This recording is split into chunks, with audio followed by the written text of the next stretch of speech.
درود شریف کا جو سب سے پسندیدہ سیغہ ہے نا، وہ وہی ہے جو ہمارے درود ابراہیمی کا پہلا جز ہے، اللہم صلی علی محمد وعلی آل محمد۔ سنن نسائی میں حدیث ہے، انٹرنیشنل نمبر کے مطابق 1293 اور ایک نمبرنگ کے مطابق ہے 1292۔ یہ مجھے زبانی یاد ہے نمبر، 12 نبی اسلام کی نسبت سے اور 92 محمد کی وجہ سے 1292 سنن نسائی۔ زید ابن خارجہ سے نبی اسلام نے فرمایا مجھ پہ درود پڑھنا لازم کر لو اور اپنی دعاؤں میں پڑھا کرو اللہم صلی علی محمد وعلی آل محمد۔ یہ سنی شیعہ دونوں کے ہاں پڑھا جاتا ہے۔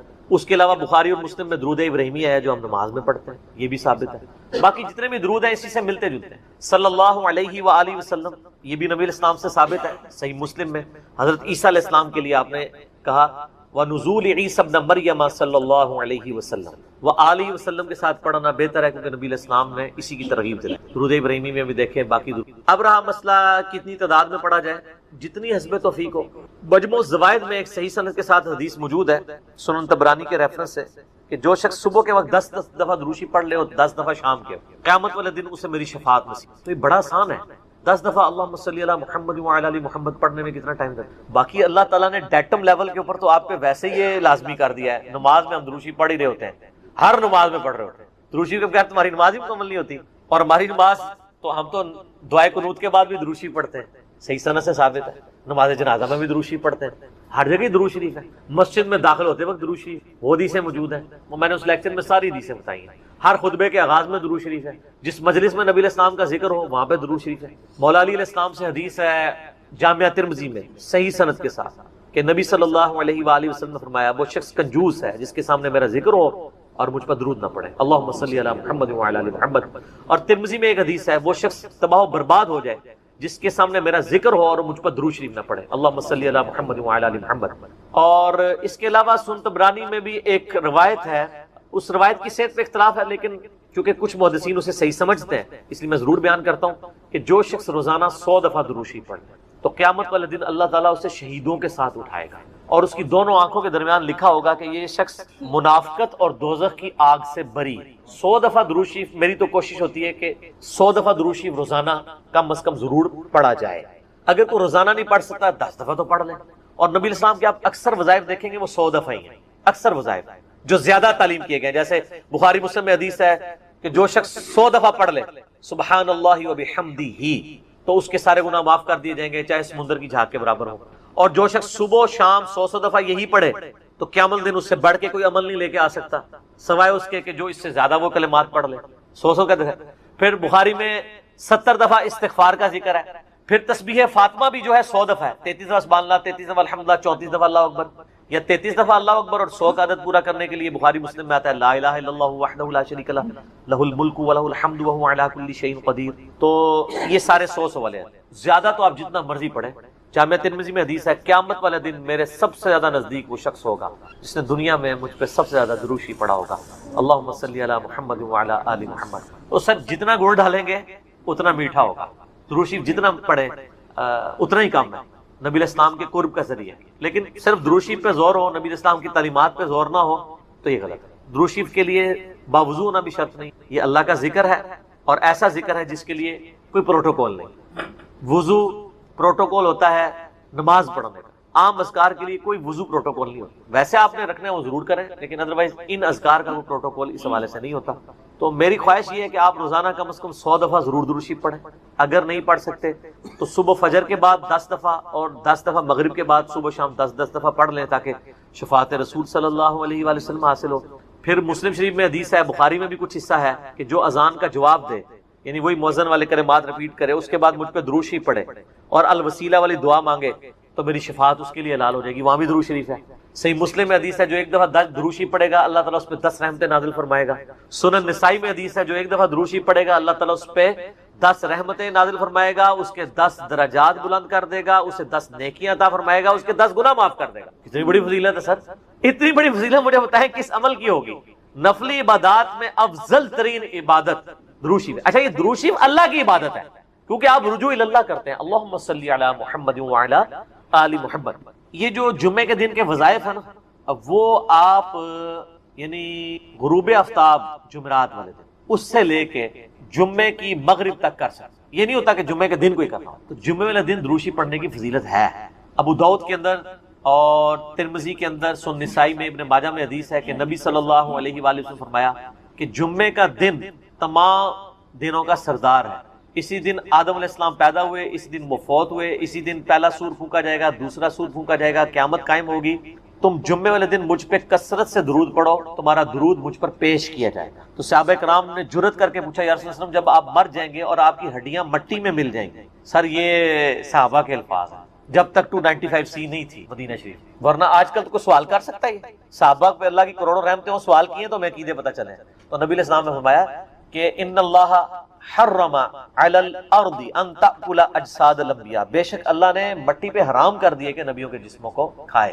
تو نبیوں کے جسم سلامت ہیں قبروں کے، ان پر درود شریف پیش ہو۔ تو جمعے والے دن درود شریف کی ایک خاص فضیلت ہے، جمعے والے دن ضرور 100 بار پڑھ لیا کریں۔ نبی علیہ السلام کی بارگاہ میں درود شریف پیش ہو رہا ہوتا ہے۔ وہ سنن نسائی میں حدیث ہے نا، زمین پہ کچھ فرشتے سیاحت کرتے ہیں، میرے امتیوں کا سلام مجھ تک پہنچاتے ہیں۔ اور میں نے دیکھا ہے کہ یہ حقیقت بات ہے، مسلمانوں کے جتنے مکاتب فکر ہیں ان میں سے 2 مکاتب فکر میں نے درود شریف کا بہت اہتمام دیا، نبی علیہ السلام کا مبارک ذکر کرتے ہیں۔ پہلے نمبر پہ شیعہ حضرات کو کہ وہ درود شریف کا بہت اہتمام کریں، اور دوسرے نمبر پہ اہل حدیث۔ آپ عرب میں چلے جائیں، آپ وہاں پہ عربی خطبے سنیں ان کے جمعوں کے، سر اگر ایک جملے میں 3 دفعہ آ رہا ہے نا تو وہ قال النبی صلی اللہ علیہ وآلہ وسلم پورا پڑھیں گے۔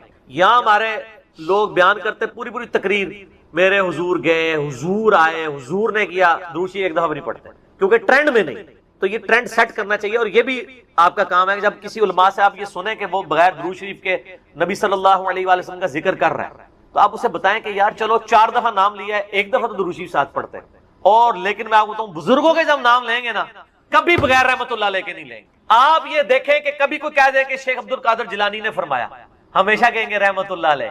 تو پھر سر ہم کیوں نہ کہیں کہ آپ بابوں کو نبی علیہ السلام سے اوپر سمجھتے ہیں، بغیر رحمت اللہ علیہ کا کبھی بھی یہ ذکر نہیں کریں گے اپنے بابوں کا، لیکن نبی صلی اللہ علیہ وآلہ وسلم کا ذکر کر دیں گے۔ تو درود شریف کا اہتمام کرنا چاہیے، نبی صلی اللہ علیہ وآلہ وسلم نے اس کی ترغیب دلائی ہے۔ یہاں پہ میں ایک مسئلہ عرض کر دوں، جو درود شریف کے دشمن ہے نا، اہل بیت کے دشمن، اب وہ اکثر اس چیز کو اٹھاتے ہیں، وہ کہتے ہیں جی یہ جو درود شریف میں ذکر ہے نا، اللہم صلی علی محمد وعلی آل محمد، یہاں آل محمد سے مراد نبی علیہ السلام کے اہل بیت نہیں ہے صرف، بلکہ پوری امت ہے، کیونکہ قرآن میں تو آل فرعون کہا گیا ہے فرعونیوں کو، آل موسیٰ، تو یہ بھی آل محمد سے مراد ہے محمد والے نا۔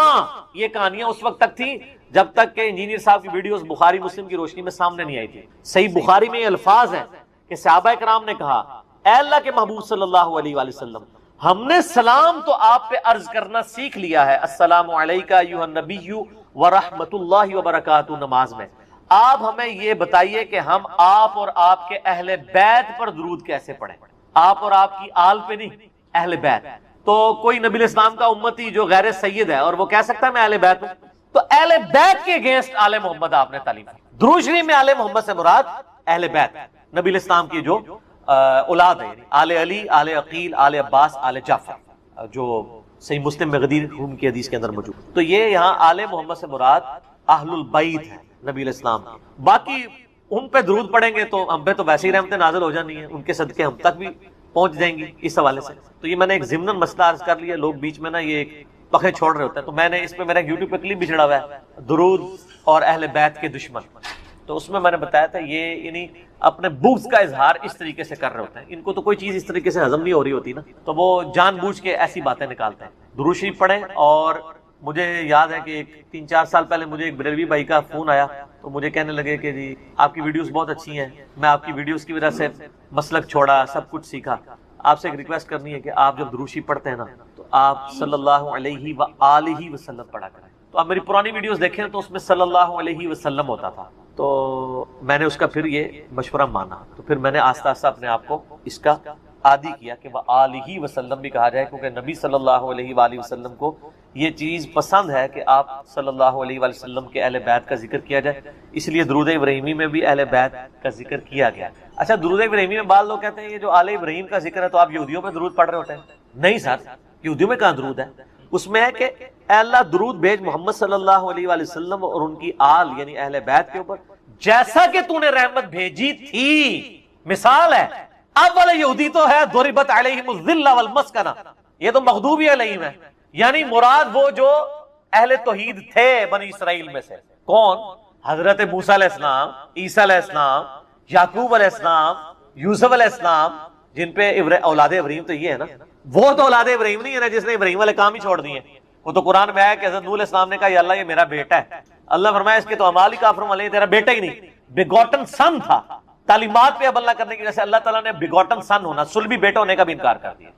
تو یہاں پہ میں سیدوں سے بھی ریکویسٹ کروں گا کہ مہربانی کریں امت کے اوپر، اگر نوح علیہ السلام کا بیٹا ان کے طریقے پہ نہ چلے تو وہ ان کی آل سے فارغ ہے، اور آپ لوگ جو ہیں وہ چرچ کے اڈے چلا رہے ہوں، شراب کے ڈیرے چلا رہے ہوں. مجھے اگلے دن ایک بھائی کی کال آئی ہمارے ادھر ہی جرمنی سے، وہ خود شیعہ تھے اور وہ رونا رو رہے تھے کہ یار اس وقت اہل بیت کے خلاف ایک پوری مہم کھڑی کی گئی. آپ کو پتہ ہے نا یہاں پہ امیر شام کے نام کے نعرے بھی لگوائے گئے. تو میں نے کہا جی ہم نے تو کاؤنٹر نیریٹو کھڑا کر دیا اس کے اوپر. تو بتانے لگے ایک کسی شیعہ ذاکر پورے اس ایک کمیونٹی کے بارے میں، وہ کہتے ہیں ہم ان کو ملینز آف روپیز سالانہ دیتے تھے، لیکن بعد میں پتہ چلا کہ وہ تو شرابیں پیتے ہیں اور عیاشیاں کرتے ہیں. وہ کہتے ہیں یہ اہل بیت کے نام کے اوپر جب اہل بیت کے دفاع کی باری آئی ہے تو یہ خود کون سے کرتوت کر رہے ہیں. اب الحمدللہ اہل تشیع کے اندر بھی اویئرنیس آ رہی ہے، جیسا کہ بریلویوں کے اندر اویئرنیس آئی کہ پیروں فقیروں نے ہمیں دھوکے میں رکھا ہوا ہے، یہ ہمارے نذرانوں سے یاشیاں کر رہے ہیں. یہی آپ کو یاشیاں شیعہ کے ہاں ذاکرین میں بھی نظر آئیں گے. وہ سارے وہ والے کام کر رہے ہوں گے، اچھے لوگ بھی ہیں لیکن برے لوگ بھی بیچ میں. تو ایسے لوگوں کو ممبروں پہ نہ آنے دیں، ان لوگوں کا خرچہ نہ اٹھائیں، اور یہ جو سید کے نام کے اوپر عزتیں ویل کر رہے ہیں نا اس صورت میں کریں جب واقعی ان کے کام بھی ہوئی. اگر کام ان کے نبی علیہ السلام کے دشمنوں والے ہیں تو ہم ان کی رسپیکٹ. میرا اپنا میکینیکل انجینئرنگ کی یعنی کلاس فیلو تھا یونیورسٹی میں، قادیانی تھا اور سید تھا، اس کے نام کے اندر تھا، میں اب نام نہیں اس کا لیتا، وہ ایک بالکل پرسنل بات ہو گئی. تو اس کا سید فلاں شاہ پورا نام تھا، کتنا ایسا تو ہمیں پتہ ہی نہیں چلا، تو بعد میں قادیانی تھا. اب کیا ہمارے اہل تشیع کے ہاں جو سید ہیں اس کو سید ماننے کے لیے تیار ہو جائیں گے؟ نسل تو ہے نا، جینز تو ہے نا. وہ کہیں گے نہیں تعلیمات چھوڑ دو. تو سر آپ تعلیمات چھوڑ دیں اور آپ ہمیں کہیں کہ آپ امتی ہو. سر ہم امتی سیدوں کے نہیں ہیں، امتی تو نبی علیہ السلام کے لیے. یار مولا علی بھی کبھی، مولا علی نے یہ دعویٰ نہیں کیا کہ یہ میری امت ہے، وہ بھی اپنے آپ کو غلام محمد ہی کہتے تھے. آپ شیعہ کا جو سلوگن دیکھیں وہ تو بالکل ٹھیک ہے، محمد اور آل محمد. آل علی نہیں کہتے ہیں، علی نہیں سر، سینٹرڈ پوائنٹ محمد صلی اللہ علیہ وآلہ وسلم کی ذات ہے، جس کی جو بھی عزت ہے وہ نبی علیہ السلام کی نسبت کی ہوتی ہے، جس کا جو بھی مرتبہ ہے وہ ان کی نسبت. اگر نبی علیہ السلام کو بیچ میں سے نکال دیتے ہیں پھر کوئی شخص کوئی مرتبہ ویل نہیں کرتا. تو محمد اور آل محمد، حالانکہ دیکھیں اولاد علی ہے لیکن نام کیا بولا جاتا ہے؟ آل محمد. کیوں؟ یہ اللہ نے رشتہ کروایا ہے. سنن نسائی میں صحیح سند کے ساتھ حدیث ہے، پہلے حضرت ابوبکر نے رشتہ مانگا تھا نبی علیہ السلام سے سیدہ فاطمہ کے لیے، جب تک کہ حضرت ابوبکر خود سسر نہیں بنے تھے. نبی علیہ السلام نے کہا میری بچی چھوٹی ہے. پھر حضرت عمر نے مانگا، فرمایا چھوٹی ہے.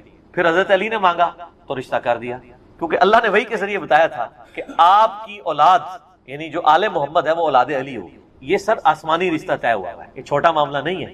تو اس لیے جو لوگ اولاد علی ہیں اور اہل بیت ہونے کا دعویٰ کرتے ہیں، خدا کے لیے اہل بیت کے نام کے اوپر آپ داغ نہ اور دھبا نہ بنے، بلکہ ان کی تعلیمات کو بھی آگے لے کے. درود جو ہے نا یہ بیسیکلی تو فارسی زبان کا لفظ ہے، کسی کے لیے یعنی دعائے رحمت کرنا. عربی میں جو اس کے لیے اپروپریٹ ورڈنگ آتی ہے وہ صلاۃ و سلام ہے. صلاح دعا کرنے کو مختلف معنی، میں آپ کو اصطلاحی معنی بتا رہا ہوں، اور سلام اردو میں بھی استعمال ہوتا ہے کسی کے لیے سلامتی کی دعا کرنا. تو درود شریف بیسیکلی یہ ہے کہ آپ نے اللہ کے محبوب صلی اللہ علیہ وآلہ وسلم کے لیے دعائے رحمت کرنی، اور اس کا حکم اللہ تعالیٰ نے قرآن حکیم میں دیا ہے. سورۃ الاحزاب کی آیت نمبر 56 ہے. اعوذ باللہ من الشیطان الرجیم، بسم اللہ الرحمن الرحیم. ان اللہ وملائکتہ یصلون علی النبی یا ایھا الذین آمنوا صلوا علیہ وسلموا تسلیما. اللہم صل علی محمد وعلی آل محمد كما صليت على إبراهيم وعلى آل إبراهيم إنك حميد مجيد. اللهم بارك على محمد وعلى آل محمد كما باركت على إبراهيم وعلى آل إبراهيم إنك حميد مجيد. تو اس کا حکم آیا، اور باقی احادیث میں تو پھر درود شریف کے جو فضائل آئے ہیں وہ تو سر زندگیاں چاہیے اس کو بیان کرنے کے لیے. افضل ترین نفلی عبادات میں صحیح مسلم میں حدیث ہے، اللہ کے محبوب صلی اللہ علیہ وآلہ وسلم نے فرمایا کہ جو شخص مجھ پر ایک دفعہ درود شریف پڑھے گا، صلات پڑھے گا، تو اللہ تعالیٰ اس پہ 10 دفعہ درود پڑھے گا، 10 دفعہ رحمتیں اس پہ نازل کرے. تو اللہ کی رحمت 10 دفعہ. اللہم صلی علی محمد وعلی آل محمد.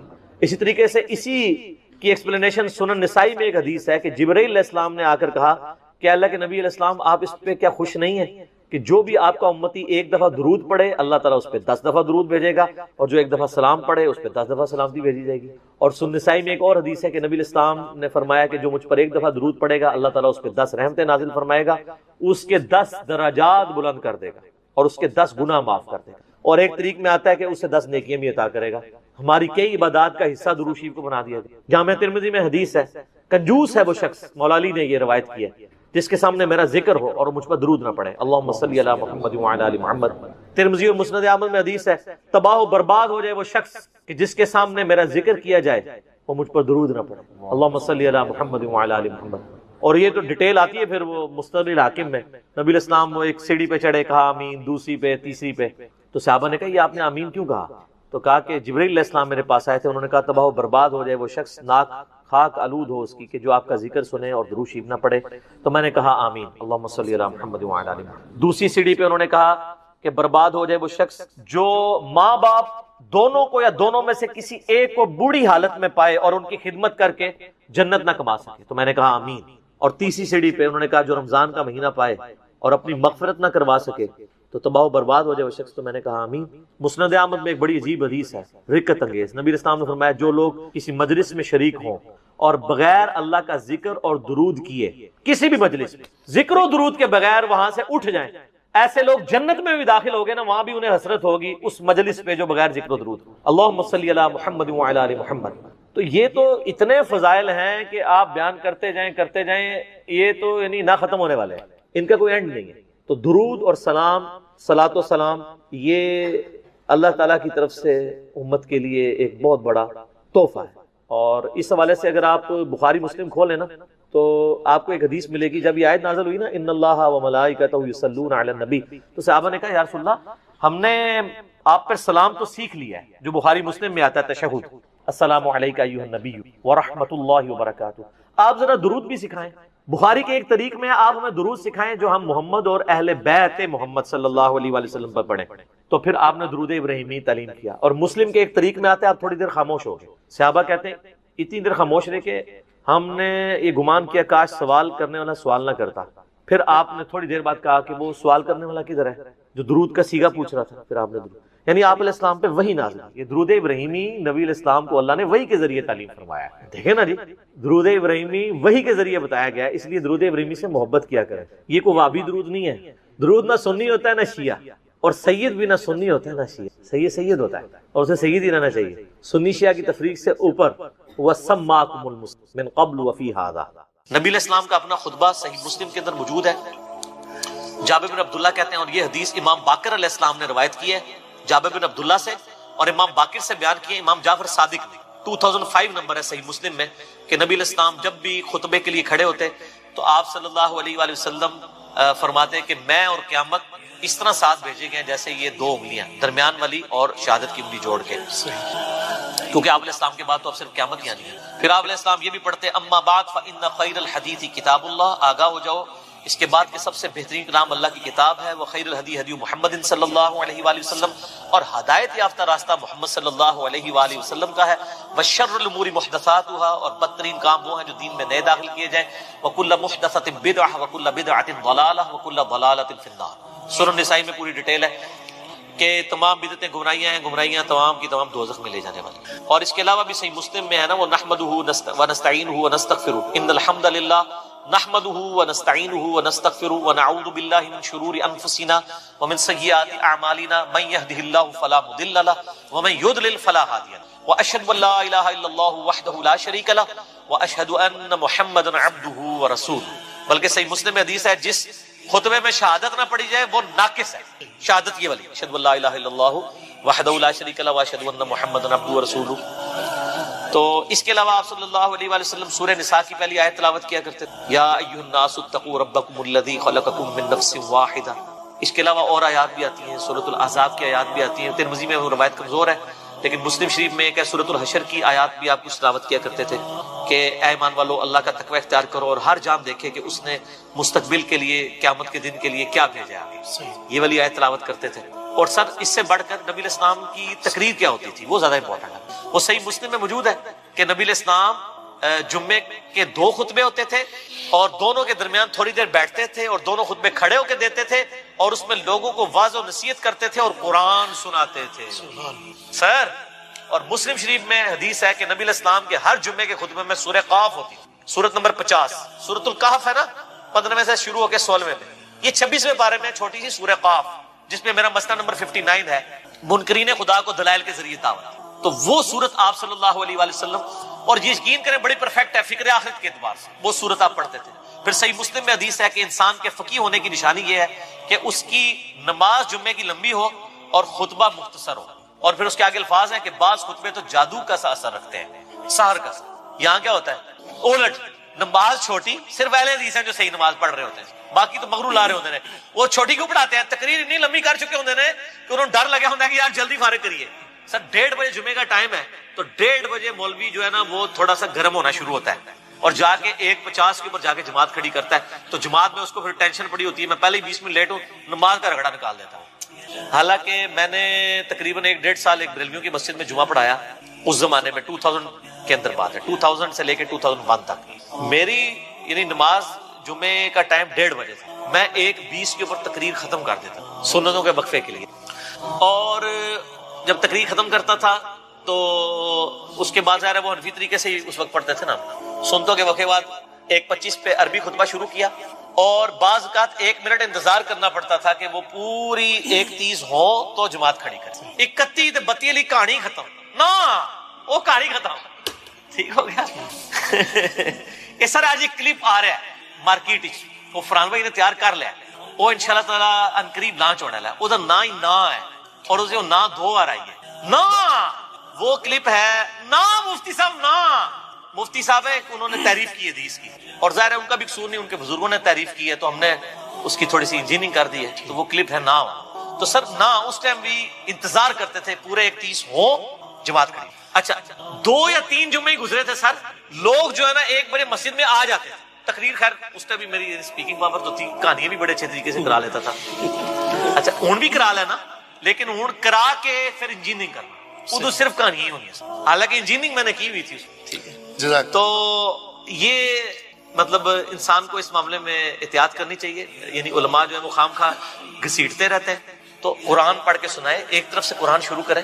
ان لوگوں نے تو 12 تقریریں کتاب مارکیٹ سے خریدی ہوئی ہے، ہر 12 جمعے کے بعد وہ ریپیٹ ہو جاتی ہے. ٹھیک ہے، اس کی بجائے کیا کریں، قرآن ترجمے والا لے لیں اپنے فرقے کا. بریلوی ہیں تو احمد بریلوی صاحب کا لے لیں، دیوبندی ہیں تو اشرف تھانوی صاحب کا لے لیں، اہل حدیث ہے جونا گڑھی صاحب کا لے لیں، اہل تشیع ہے تو سید فرمان علی شاہ صاحب کا لے لیں. سر 2-3 صفحے ہی پڑھ کے بتا دینا قرآن کے، تو ان کو وہ بےچارے پریشان ہوئے ہوتے ہیں، بےچارے نئے خطیب نا جی، وہ پھر جمعہ آ گیا ان کی تقریر کریے. کوئی لوگ بھی سن کے آپ کو کوئی نواں موضوع کرنا ہے. اب تو لوگ ایجوکیٹ ہو چکے ہیں اور یوٹیوب کی وجہ سے، اور لوگوں کو یہ شعر بھی پتا ہے کہ نام ہے وابی، نام ہے بابی، میں ہوں مسلم علمی کتابی. کئی لوگ تو اب کہتے ہیں سر جمعہ پڑھنے کا مزہ ہی نہیں آتا، ہر چیز ہی کہانی لگتی ہے. وہ ہے ہی وہ پہلے بھی کہانی سی، لیکن چونکہ تمہیں پتا نہیں سی کہ کہانی ہے. ٹھیک ہے، تو وہ بڑی مشکل سے لوگ سنتے ہیں. تو اب طریقہ یہ ہے کہ سر آپ کہانی کے بجائے ان کو کہ سر قرآن ترجمے سے شروع کر لیں.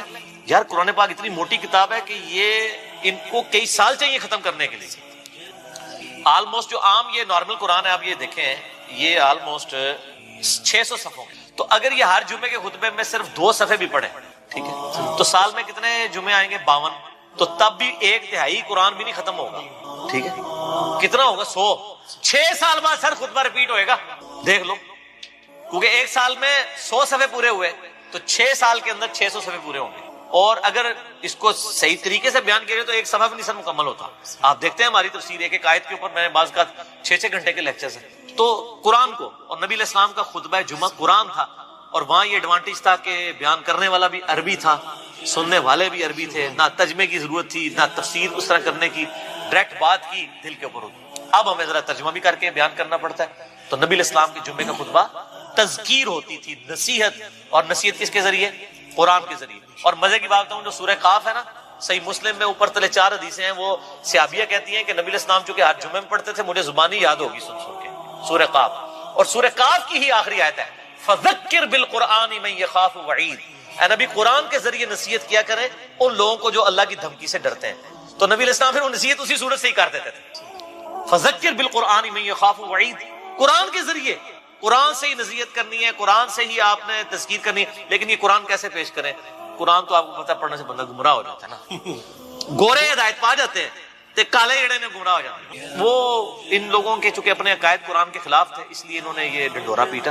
تو نصیحت بھی قرآن سے. اور وہ بخاری مسلم کی جو حدیث میں نے بیان کی تھی انڈے کے حلال ہونے کے، اس میں بھی الفاظ پتہ کیا؟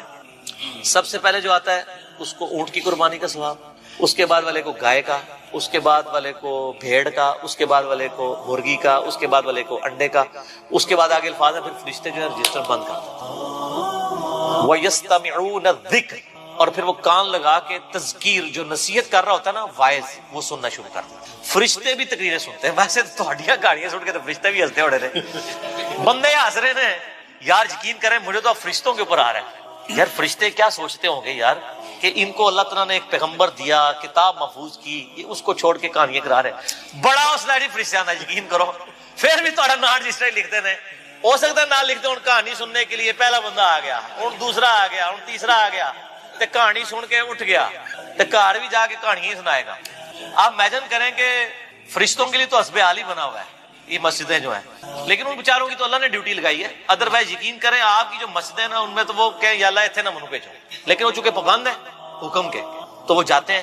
ہر دفعہ بیچارے کہانیاں سن کے اللہ کو جا کے اللہ نو دستے ہوں گے کہ جناب کہانیاں نے، ٹھیک ہے نا. تم جی نہیں اللہ کو پتا ہوتا ہے لیکن اللہ پوچھتا ہے سر. جی صحیح مسلم میں حدیث ہے کہ جہاں پہ بھی کوئی محفل ہوتی ہے نا وہاں پہ فرشتے ڈانپ لیتے ہیں، جب وہ واپس جاتے ہیں اللہ تعالیٰ پوچھتا ہے کہاں سے آئے. وہ پوری ڈیٹیل ہے. اور وہ محفل قرآن کے بارے میں، یہ بابوں کی محفلوں کے بارے میں نہیں، وہ تو خیر پازیٹیو سینس میں. تو یہ جو کہانیاں ہیں وہ ظاہر ہے اللہ تعالیٰ کے تو علم ہے، لیکن اللہ تعالیٰ پوچھتا ہے اس لیے کہ اس کا ایک پروسیجر ہے، ایک طریقہ ہے کہ ڈیوٹی لگائی ہے، ذرا ان سے بھی فیڈ بیک لیا جائے. تو بہرحال آپ دیکھیں کہ کتنی شرمندگی نبی علیہ السلام کو قیامت الدین اس امت کی وجہ سے اٹھانی پڑے گی کہ اس امت کو کتاب محفوظ کر دی گئی، پیغمبر کی تعلیمات محفوظ کر دی گئی، یہ پھر بھی کہانیاں کراتے ہیں. اور میں یقین کریں مجھ سے تو صبر نہیں ہوتا. میں تو 1 بجے جمعہ ہے نا سر 12:55 میں گھر سے نکلتا ہوں، بس اتنا ٹائم لے کے کہ 2 سنتے پڑھوں.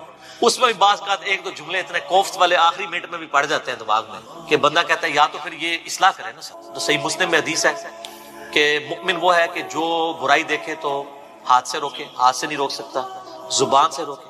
اگر زبان سے بھی نہیں روک سکتا دل میں برا جانا، لیکن ساتھ کا دل والا معاملہ ہے ذالک اضعف الایمان، یہ سب سے لوز درجہ ہے. جی تو ہم تو ہیں بھائی حسینی، ٹھیک ہے نا جی، تو ہم تو کہتے ہیں بھی اس کو کم از کم زبان سے روکیں.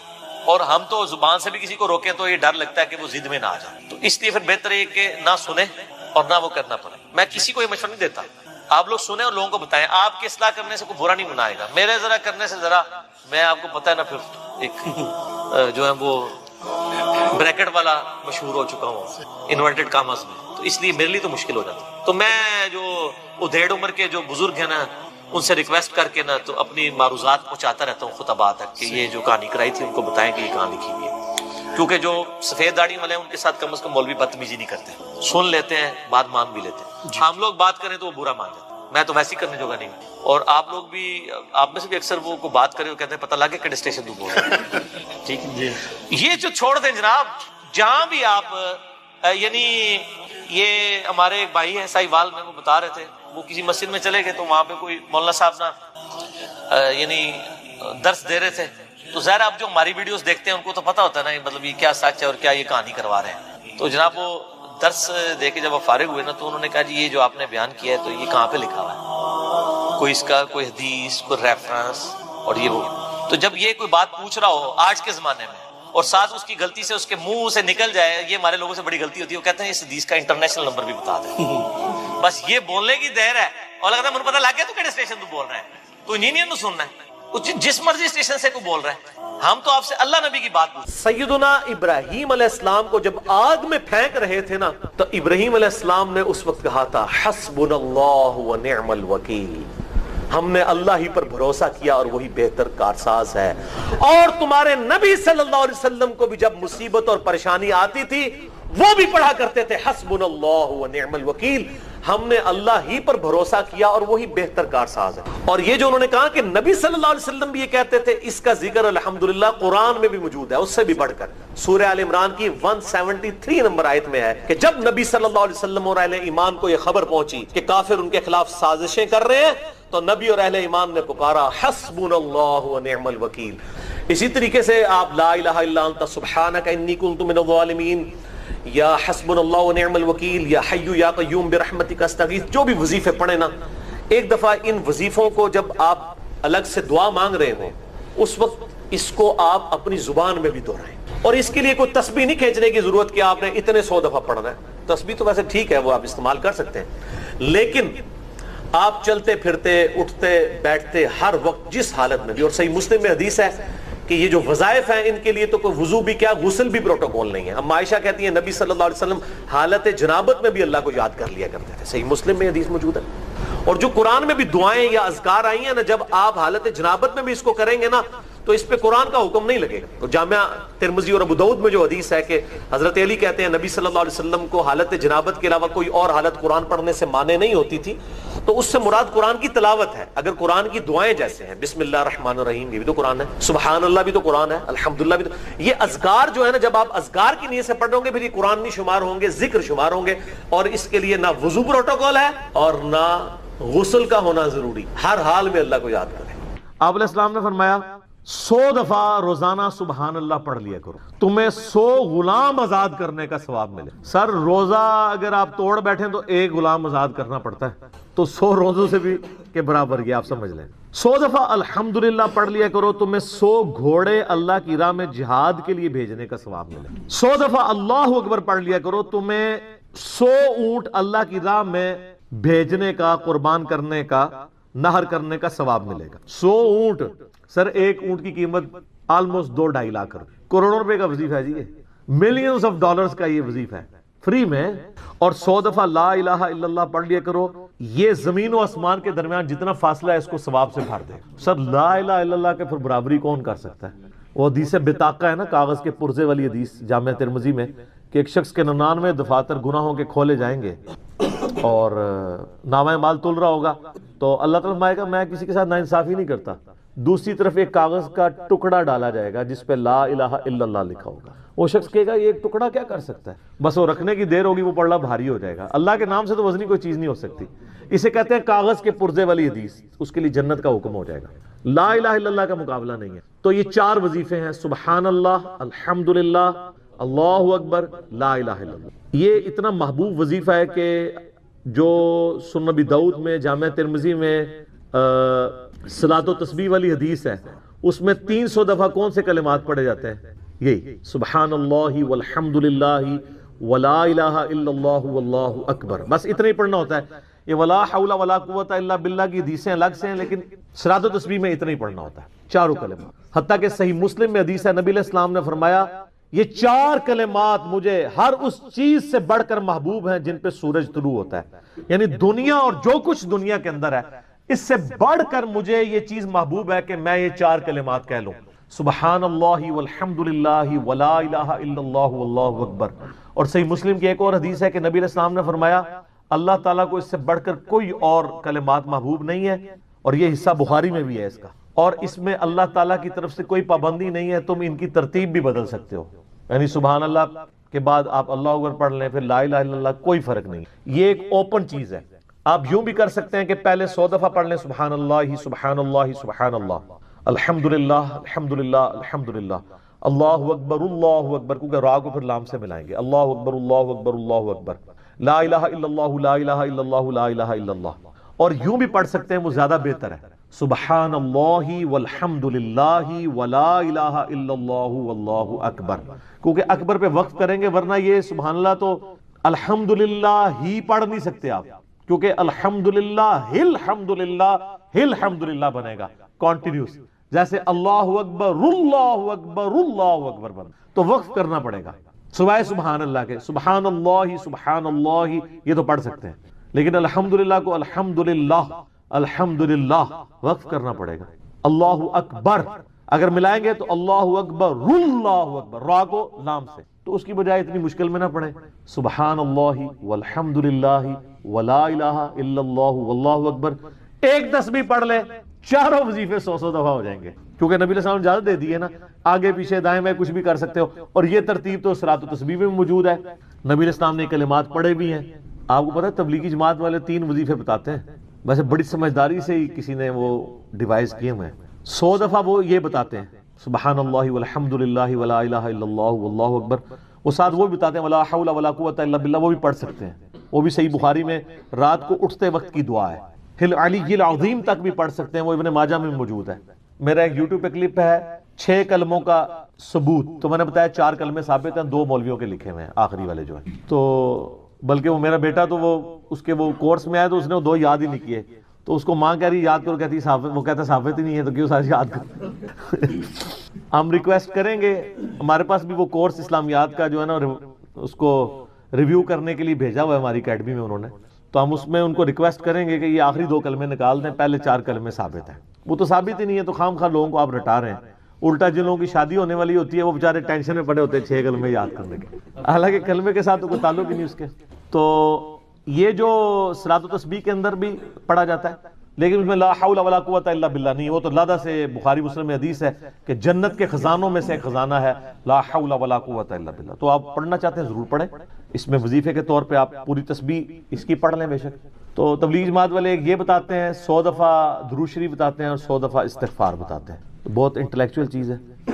یہ وظیفہ اتنا کمال ہے کہ آپ کے ہر فرض نماز کے بعد یہ وظیفہ نبی الاسلام نے مشروع کیا ہے۔ مسلم شریف میں حدیث ہے ہر فرض نماز کے بعد یہ وظیفہ پڑھنے والا کبھی نامراد نہیں جاتا، 33 دفعہ سبحان اللہ، 33 دفعہ الحمدللہ اور 34 دفعہ اللہ اکبر۔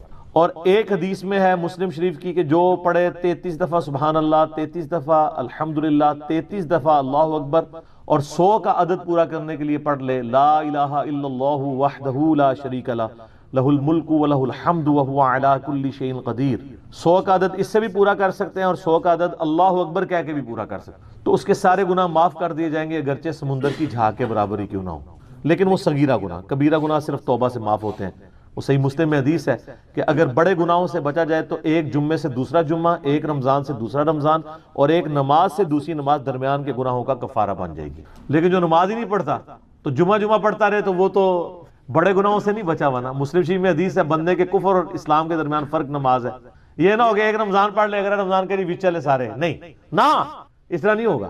تو یہ وظیفہ اتنا کمال ہے، بخاری مسلم دونوں میں حدیث ہے، کچھ غریب صحابہ حضور کے پاس ہے یا رسول اللہ ہر مقابلے میں ہم برابری کر لیتے ہیں امیر اصحاب کی، وہ روزے رکھتے ہیں ہم بھی روزے رکھ لیتے ہیں، وہ نمازیں پڑھتے ہیں ہم بھی نمازیں پڑھ لیتے ہیں، وہ جہاد کرتے ہیں ہم بھی جہاد کر لیتے ہیں، ایک معاملے میں آ کے ہم مارے جاتے ہیں۔ قرآن میں بار بار ہے اللہ کی راہ میں خرچ کرو، ہم تو خود ہی غریب ہیں، تو آپ ہمیں کوئی اس کا حل تجویز کریں۔ تو آپ فرمایا میں تمہیں ایک ایسی چیز بتاتا ہوں کہ تم ان کی برابری کر لو گے، تم ہر فرض نماز کے بعد 33 دفعہ سبحان اللہ، 33 دفعہ الحمدللہ، 34 دفعہ اللہ اکبر پڑھ لیا کرو۔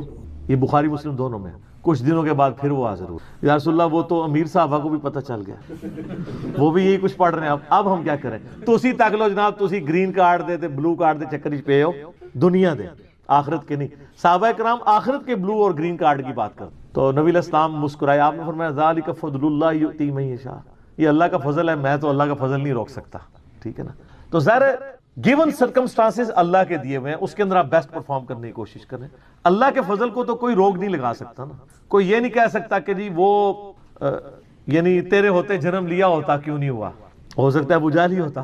تو جس حال میں اللہ نے رکھا ہے اسی کو آپ بہتر سمجھیں۔ تو اس طرح کی کئی احادیث ہیں جو ان وظیفوں کو سپورٹ۔ اچھا مسلم شریف میں ایک حدیث میں یہ بھی آیا کہ 10 دفعہ سبحان اللہ، 10 دفعہ الحمدللہ اور 10 دفعہ اللہ اکبر۔ اگر کسی کے پاس ٹائم تھوڑا ہے نا تو فرض نماز کے بعد یہ بھی پڑھ سکتے، 10 دفعہ بھی وظیفہ یہ والا کیا جا سکتا۔ ایک بڑی رکت انگیز حدیث ہمارے یوسف بھائی نے اس پہ کلپ بھی بنایا ہے، صفین کی راتوں میں، بخاری مسلم دونوں میں حدیث ہے۔ مولا علی علیہ السلام خود روایت کر رہے ہیں، وہ کہتے ہیں کہ نبی علیہ السلام کو جب اللہ نے کشادگی دی، کچھ غلام آپ کو گفٹ ملے، تو میں نے فاطمہ سے کہا کہ تم پورا دن گھر کی صفائی کرتی ہو، چکی چلاتی ہو، اس کی وجہ سے ان کے ہاتھ پہ بھی نشان بن گئے تھے، اس طریقے سے سامان اٹھا کے لاتی تھی تو وہ رسی کے نشان یہاں پڑے ہوئے تھے۔ تو نبی علیہ السلام سے جا کے جو ہے وہ ایک غلام ڈیمانڈ کر لیتے ہیں جو ہمیں ذرا ہیلپ آؤٹ کر دے گا، جب سب کو مل رہا ہے تو ہمیں بھی مل جائے گا۔ تو سیدہ فاطمہ حاضر ہوئی، یہ حدیث بخاری میں بھی ہے مسلم میں بھی۔ تو حضور علیہ السلام کے پاس گئیں، بات نہیں کر، طبیعت میں تربیت کس کی تھی سر، بولڈنس نہیں تھی وہ والی، حالانکہ باپ ہے اور حضور کو پتا تھا اپنی بچی کی عادت، تو وہ گئیں، بات نہیں کر سکی، واپس چلی گئی۔ تو حضور علیہ السلام محفل برخاست ہوئی، آپ خود آ گئے۔ سر وہ حدیث کمال ہے، مولا علی کہتے ہیں میں اور فاطمہ ایک چادر میں لیٹے ہوئے تھے اور نبی علیہ السلام ہمارے گھر میں آئے اور پاؤں کی جانب سے نبی علیہ السلام ہمارے بستر میں داخل ہوئے، حتیٰ کہ آپ کے پاؤں کی ٹھنڈک ہم نے اپنے سینے پہ محسوس کی. یعنی حضور علیہ السلام نے پاؤں کی جانب سے اپنے پاؤں انٹر کیے اور وہ پاؤں سیدہ فاطمہ اور مولا علی کے سینے تک پہنچ گئے تو انہوں نے ان کو سینے سے لگا لیا. سر یہ فرینکنس کسی صحابی کو نصیب ہو سکتی ہے؟ تو آپ نے فرمایا وہ فاطمہ تم آئی تھی، کوئی کام تھا؟ سیدہ فاطمہ سے پھر بھی بات نہیں نکلی. تو حضرت علی کہتے ہیں میں نے نا پھر کہا یا رسول اللہ وہ میں نہیں بھیجا تھا، پورا دن کام کرتی ہے. آپ کی بیویاں کہتی ہیں ہماری کوئی ذمہ داری نہیں ہے. یہ بھی تو بیوی تھی نا. بخاری مسلم میں حدیث ہے جنتی عورتوں کی سردار ہے فاطمہ سلام اللہ علیہ. تو میں نے غلام کے لیے عرض کیا تھا یہ تھک جاتی ہے ہمیں ہیلپ آؤٹ کر دے گا. آپ علیہ السلام فرمایا میں تمہیں اس سے بہتر نہ چیز عطا کروں؟ کہ یا رسول اللہ عطا کریں. یعنی آپ لوگ تو سمجھ رہے ہوں گے کہ غلام مانگا ہے تو شاید ایک گھوڑا بھی ساتھ گفٹ مل جائے گا. ان کا جب رات کو بسترے پہ جانے لگو نا تو 33 دفعہ سبحان اللہ، 33 دفعہ الحمدللہ اور 34 دفعہ اللہ اکبر پڑھ لیا کرو. یہ تمہارے لیے اس غلام سے بھی بہتر ہے. یعنی سارے دن کی تھکاوٹ اتر جائے گی. سر یہ بہت بہترین وظیفہ ہے. تو اچھا یہ حدیث مولا علی پوری زندگی سنایا کرتے تھے کیونکہ حضرت فاطمہ اور مولا علی کی ایک محبت بڑی مثالی تھی. پھر لوگ بھی جو ہے نا وہ مولا علی سے پوچھا کرتے تھے وہ فاطمہ والی حدیث تسبیح فاطمہ، اسے تسبیح فاطمہ اسی لیے کہا جاتا ہے. تو یہ حدیث جب بیان کی مولا علی نے تو آگے نے تابعین نے پوچھ لیا، بخاری مسلم دونوں میں ہے کہ حضرت علی کہتے ہیں کہ وہ دن ہے آج کا دن ہے میں نے کبھی یہ وظیفہ چھوڑا نہیں ہے. سر استقامت تو خود مل جاتی ہے. جس کے بسترے میں جا کے نبی علیہ السلام وظیفہ سکھا رہے ہوں تو وہ پوری زندگی اس واقعے کو کبھی بھول سکتا ہے کہ مجھے خود آ کے میرے بسترے میں آ کے اور حتیٰ کہ آپ کے قدم مبارک میرے سینے سے لگے تھے اس حال میں حضور نے مجھے یہ تحفہ دیا ہے، وہ تحفہ کوئی بھلا سکتا ہے؟ تو تابعی نے کہا کہ مولا علی سے کہا کہ کیا جنگ صفین کی راتوں میں بھی آپ یہ وظیفہ پڑھا کرتے تھے جب مسلمانوں پہ اتنا مشکل وقت تھا، آپ میدان جنگ میں تھے؟ آپ دیکھیں 30 سال کے بعد مولا علی کو تلوار دوبارہ اٹھانا پڑی اسلامی نظام کو بچانے کی. تو مولا نے کہا ہاں صفین کی راتوں میں بھی میں نے کبھی یہ وظیفہ نہیں چھوڑا. تو اس پہ وہ کلپ بنایا تھا صفین کی راتوں میں. یہ اتنا کمال کا وظیفہ. اللہ تعالیٰ ہمیں اس وظیفے پہ استقامت دے اور کچھ نہ کر سکیں یہ ضرور کیا کریں. بخاری مسلم میں حدیث ہے، عائشہ کہتی ہیں نبی علیہ السلام نے فرمایا کہ اللہ تعالیٰ کو سب سے بڑھ کر محبوب عمل وہ ہے جو مستقل مزاجی سے کیا جائے خواہ تھوڑا ہی کیوں نہ ہو، بنسبت اس عمل کے جو بہت زیادہ ہو لیکن مستقل مزاجی سے نہ ہو. ایک بندہ ایک دن 1000 دفعہ سبحان اللہ پڑھتا ہے، اگلے دن 10 دفعہ پڑھتا ہے، اس سے بہتر روزانہ ہی 10 دفعہ پڑھ لیں. تو یہ وظیفہ 100 دفعہ پڑھنے کے لیے کوئی زیادہ ٹائم ریکوائرڈ نہیں ہوتا. آپ روٹین میں ہیں، آپ پاس دونوں آپشن ہیں، الگ الگ کر کے پڑھ لیں تب بھی ٹھیک ہے، ایک ہی دفعہ میں پڑھ لیں سبحان اللہ والحمدللہ ولا الہ الا اللہ واللہ اکبر تب بھی درست ہے. اور فرض نماز کے بعد تو اور کوئی وظیفہ، ایک آیت الکرسی والا وظیفہ اور یہ تسبیح فاطمہ والا وظیفہ اور تکبیر بلند کرنا، استغفار پڑھنا، اللہم انت السلام منک السلام، سارے اذکار اس میں لکھے ہوئے ہیں. چند ایک وظائف تو ضرور پڑھیں اور اس میں یہ والا وظیفہ کبھی نہ چھوڑیں. بیٹھتے ہر وقت جس حالت میں بھی. اور صحیح مسلم میں حدیث ہے کہ یہ جو وظائف ہیں ان کے لیے تو کوئی وضو بھی کیا غسل بھی پروٹوکول نہیں ہے. ہم عائشہ کہتی ہیں نبی صلی اللہ علیہ وسلم حالت جنابت میں بھی اللہ کو یاد کر لیا کرتے تھے. صحیح مسلم میں حدیث موجود ہے. اور جو قرآن میں بھی دعائیں یا اذکار آئی ہیں نا، جب آپ حالت جنابت میں بھی اس کو کریں گے نا تو اس پہ قرآن کا حکم نہیں لگے گا. یہ اذکار جو ہے نا جب آپ اذکار کی نیت سے پڑھیں گے پھر یہ قرآن نہیں شمار ہوں گے، ذکر شمار ہوں گے. اور اس کے لیے نہ وضو پروٹوکول ہے اور نہ غسل کا ہونا ضروری. ہر حال میں اللہ کو یاد کریں. دعا کی قبولیت کے لیے یہ آپ سمجھیں اللہ تعالیٰ کی طرف سے کیٹالسٹ، جسے ہم وہ کیمسٹری میں کہتے ہیں کیٹالسٹ، کیمیکل ریئیکشن کو تیز کرنے والا. یعنی یہ اوپن لیسنس دے دیا اللہ تعالیٰ نے کہ اس دعا کے ذریعے جو ہماری طرف متوجہ ہوگا ہم اس کو نجات دیں گے. اسماء اعظم میں سے اللہ کے جو بڑے بڑے اسماء ہیں جن کے ذریعے دعا قبول ہوتی ہے، تو اس جو اسماء اعظم میں سے تو اللہ تعالیٰ ہم نے ان کو غم سے نجات دی. وَكَذَلِكَ نُنْجِي الْمُؤْمِنِينَ، اور ہم یوں ہی نجات دیا کرتے ہیں اہل ایمان کو. یعنی اہل ایمان میں سے بھی کوئی اگر اس دعا کے ذریعے ہماری طرف متوجہ ہوگا ہم اسے نجات دیں گے. جی اولاد نہیں ہو رہی، اولاد کی طرف سے پریشان ہے، روزگار سیٹ نہیں ہو رہا، بچہ کوئی کسی قابل نہیں ہو رہا، اور گھر میں مصیبت ہے، پریشانی ہے، اس قسم کی بیماری ہے، کوئی وظیفہ بتائیں تو میں ان کو ٹاپ آف دی لسٹ جو وظیفے بتاتا ہوں نا ان میں سے ایک یہ ہے. بہترین دعا ہے واللہ، بہترین استغفار ہے.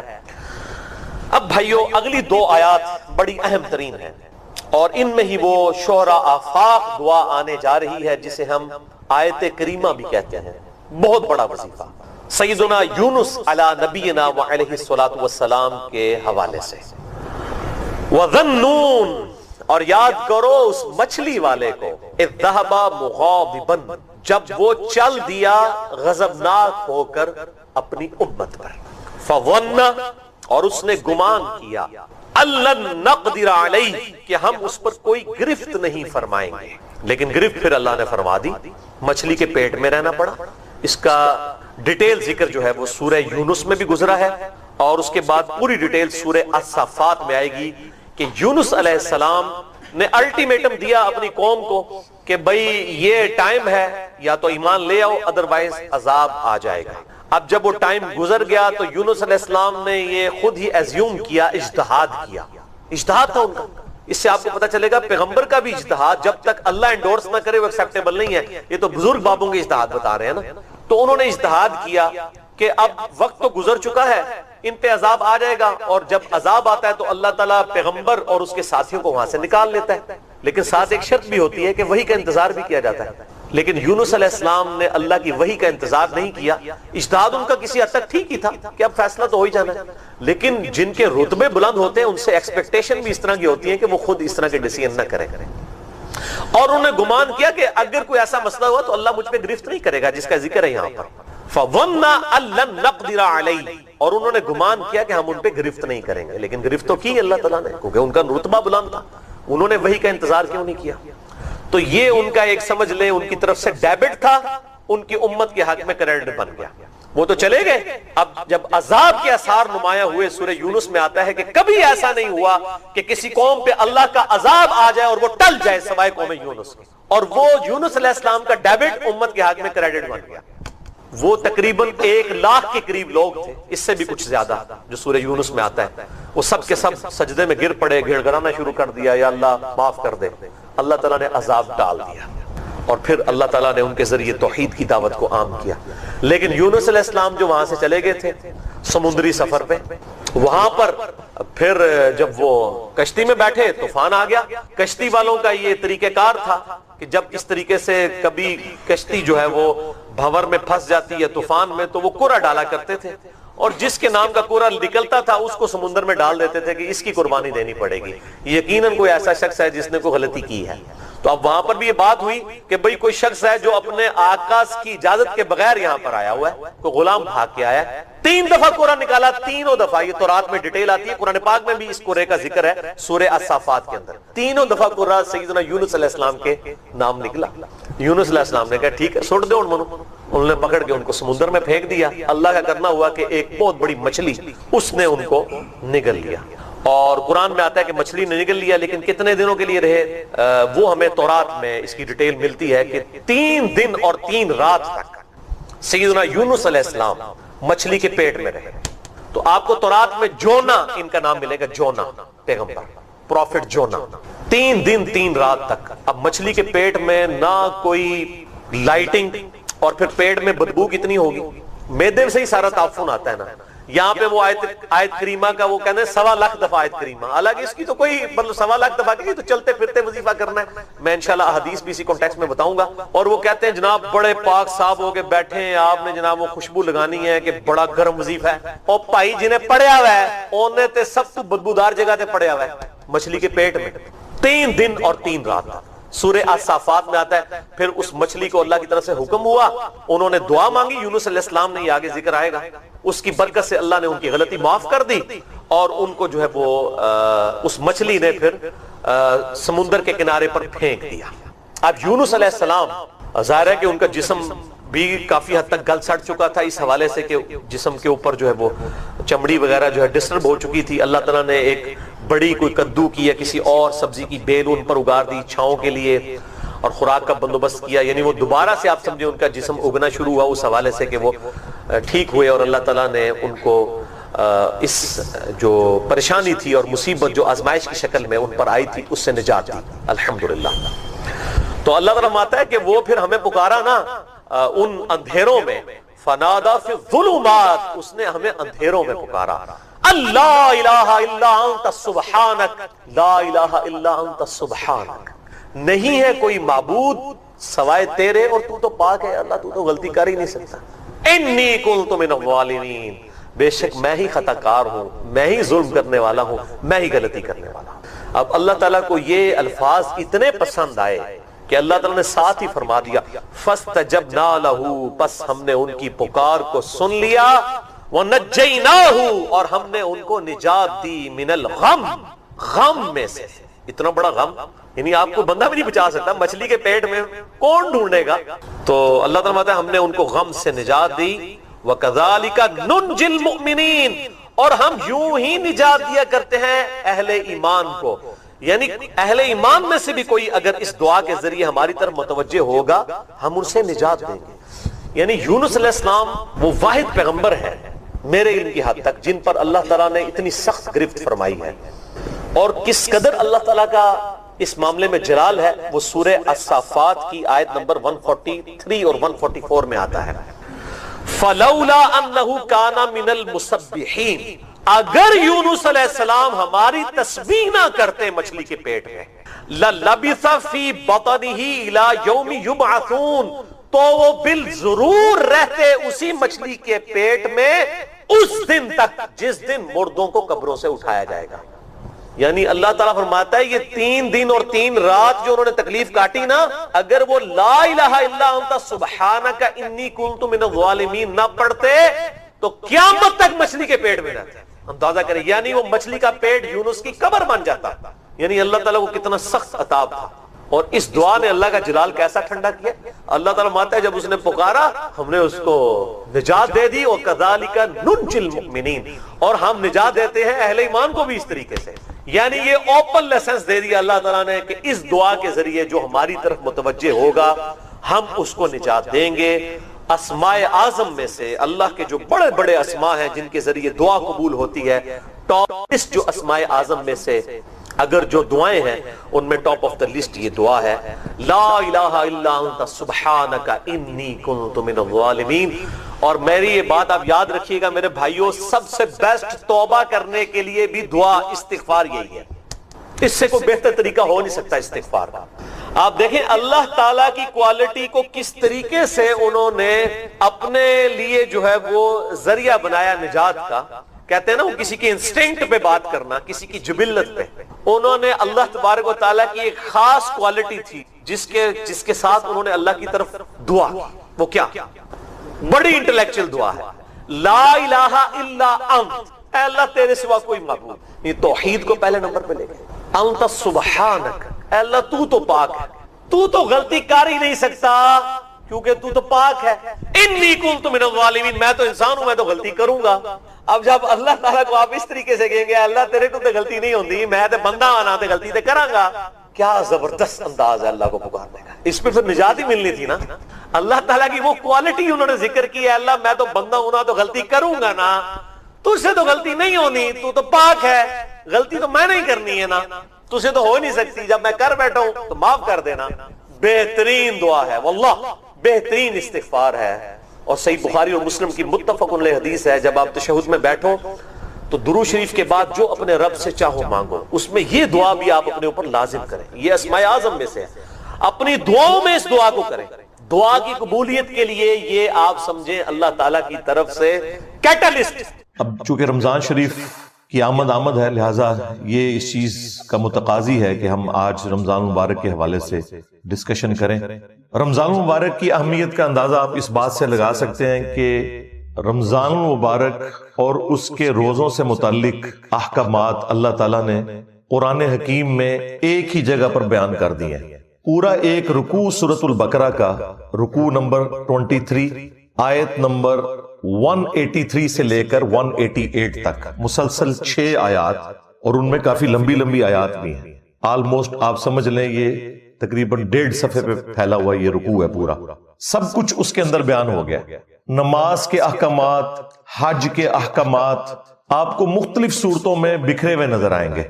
کچھ سورۃ البقرہ میں، کچھ سورۃ الحج کے اندر، کچھ سورہ ابراہیم کے اندر. لیکن رمضان مبارک کو اللہ تعالیٰ نے اس اعتبار سے ممتاز بنایا ہے کہ جو کچھ ڈسکشن کرنی تھی نا وہ قرآن میں ایک ہی جگہ پہ کرتی ہے. اس کے سارے احکامات بھی بیان کر دیے جو موٹے موٹے تھے، اس کی فرضیت کا بھی ذکر کر دیا. اور وہ سورۃ البقرہ کا رکوع نمبر 23 ہے، آیت نمبر 183 سے 188 تک. پلس اس سے متعلقہ جو صحیح الاسناد احادیث ہیں بخاری اور مسلم میں ہی درجنوں کی تعداد میں، آپ کو ایک جگہ کمبائنڈ فارم میں مل جائیں گی مشکات المصابی کے اندر، جو میں نے بارہا تعارف کروایا کہ یہ انسائکلوپیڈیا آف حدیث ہے۔ اہل سنت کی مین سٹریم کی آلموسٹ 13 کتابیں انکلوڈنگ کتب ستہ، بخاری اور مسلم اور سنن اربع یعنی ابو داؤد، ترمذی، نسائی، ابن ماجہ، اس کے نوٹس ہیں۔ اس میں پہلی جلد کے اینڈ کے اوپر جا کے آپ کو رمضان المبارک سے متعلق ایک ایک تفصیل ملے گی، چاہے وہ رؤیت ہلال کا مسئلہ ہو، مون سائٹنگ کا مسئلہ ہو، رمضان المبارک کے فضائل ہوں، لیلۃ القدر ہو، نفلی روزوں کے کیا احکامات ہیں، فرض روزوں کے کیا ہیں، ایک ایک تفصیل ملے گی آپ کو۔ اور یہ جو مشکات کے اندر احادیث ہیں یہ آلموسٹ 153 احادیث ہیں، انٹرنیشنل نمبر کے مطابق 1956 سے لے کر 2108 تک، یہ مسلسل 3-4 چیپٹرز کے اندر آپ کو اکٹھی احادیث مل جائیں گی، کہیں دور جانے کی ضرورت نہیں پڑے گی، ایک جگہ آپ کو ایک نوٹس کی شکل میں مشکات کے اندر یہ ساری احادیث مل جائیں گی انشاءاللہ۔ وہ میں آج کور بھی کر دوں گا ساتھ ساتھ۔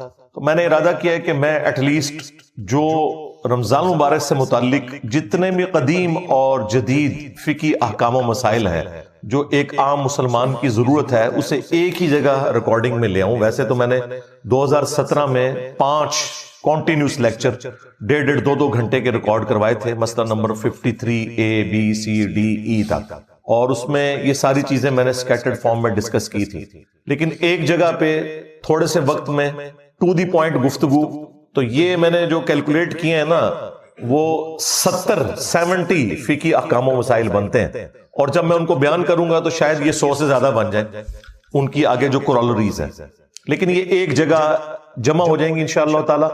اور پھر یہ آپ کے سامنے ایک ویڈیو بک ہوگی، جب کبھی بھی آپ کو رمضان مبارک سے متعلق کوئی چیز پوچھنی ہوگی، سمجھنی ہوگی، تو آپ یہ ایک ویڈیو لگائیں، ایک ایک چیز آپ کے سامنے انشاءاللہ آ جائے گی انشاءاللہ تعالی۔ سورۃ البقرہ کا جو رکوع میں نے ذکر کیا آیت نمبر 183 سے لے کر 188 تک، اس کا سٹارٹ ہی ان الفاظ کے ساتھ ہے، اعوذ باللہ من الشیطان الرجیم، بسم اللہ الرحمن الرحیم، یا ایہا الذین آمنوا کتب علیکم الصیام، اے اہل ایمان تم پر فرض کر دیے گئے ہیں روزے، کما کتب علی الذین من قبلکم لعلکم تتقون، جیسا کہ تم سے اگلی امتوں پر بھی فرض کیے گئے تھے تاکہ تم پرہیزگار بن جاؤ، تقوی کی روش اختیار کرو۔ یعنی روزے کا مقصد پرہیزگاری ہے۔ پرہیزگاری کیسی کہ روزے میں آپ حلال چیزوں کو بھی چھوڑ دیتے ہیں اللہ تعالیٰ کے حکم کی وجہ سے، تو یہ ایک پریکٹس ہوتی ہے کہ اگر اللہ کے حکم کی وجہ سے میں نے حلال چیزوں کو بھی تھوڑے سے ٹائم کے لیے چھوڑنا ہے، تو بقیہ کی زندگی میں میں نے بدرجہ اولا اجتناب کرنا ہے حرام چیزوں سے، اور یہی ہے تقوی، یہی اس کا مقصد ہے۔ الصوم عربی زبان میں روزے کے لیے ٹرم یوز ہوتی ہے، الصوم کہتے ہیں عربی میں رک جانے کو، اور شرعی اصطلاح میں اللہ تعالی کی خوشنودی کی خاطر طلوع فجر سے لے کر غروب آفتاب تک اپنے آپ کو کھانے پینے اور دیگر خواہشات سے روکنے کا نام روزہ ہے۔ یہ اس کی بیسک ڈیفینیشن۔ باقی تو میں نے آپ کو بتایا پورا رکوع ہے اور احادیث کی کتابیں بھری پڑی ہیں، اس میں صرف مشکات ہی پڑھ لیں تو آپ کو ساری احادیث ایک جگہ پہ مل جائیں گی انشاءاللہ تعالی۔ اللہ تعالیٰ نے اسی رکوع کے اندر آگے چل کر رمضان مبارک کا بائی نیم ذکر بھی کر دیا۔ اب یہ دیکھیں، یہ واحد مہینہ ہے جس کا نام بائی نیم قرآن کے اندر آیا ہے، رمضان، عربی میں رمضان، اردو میں ہم رمضان، ویسے ہم رمضان بولتے ہیں، رمضان تو لفظ غلط ہوگا، یہ رمضان، لیکن اردو میں چل جائے گا کیونکہ اردو کے اندر آپ نے ان چیزوں کا خیال نہیں رکھنا ہوتا۔ تو وہ اسی رکوع میں آگے چل کر اللہ تعالیٰ فرمایا شہر رمضان الذی انزل فیہ القرآن، رمضان کا مہینہ تو وہ مہینہ ہے کہ جس میں القرآن نازل ہوا، ھدی للناس، جو پوری انسانیت کے لیے ہدایت کی کتاب ہے، یعنی کسی خاص طبقے کے لیے نہیں، پوری انسانیت۔ سورۃ البقرہ کے سٹارٹ میں ہے ھدی للمتقین، ڈر جانے والوں کے لیے ہدایت، یعنی وہ لوگ جو اللہ کی دھمکی سے ڈرتے ہیں، جو یہ سمجھتے ہیں کہ ہماری مرضی کے بغیر جس نے ہمیں پیدا کیا، اس کے بعد اس نے اس امتحان میں ڈالا، بعد میں بھی جو کچھ ہمارے ساتھ کرے گا ہمیں اس سے کوئی بچا نہیں سکتا۔ تو یہ تصور انسان کو ڈرنے پہ مجبور کرتا ہے کہ میں نے اپنے رب کو رسپانس کرنا ہے۔